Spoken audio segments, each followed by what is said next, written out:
One day, little Tom was in his mother's shop helping her sell her fruits, when a man came to buy some fruit from them. The man was surprised at how fast. Little Tom calculated his goods without a calculator.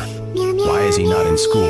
he asked. "We can't afford an education," his mother answered. "Can I take him to school?" Little Tom jumped up with so much joy and happiness. The man got him new clothes, took him to school, paid his tuition, and got him nice uniforms. Little Tom was so happy and shed tears of joy and happiness. He hugged the man and thanked him for being nice to him. Her mother was happy and shed tears of joy. Little Tom promised the man, "I will do my best. I will not disappoint you."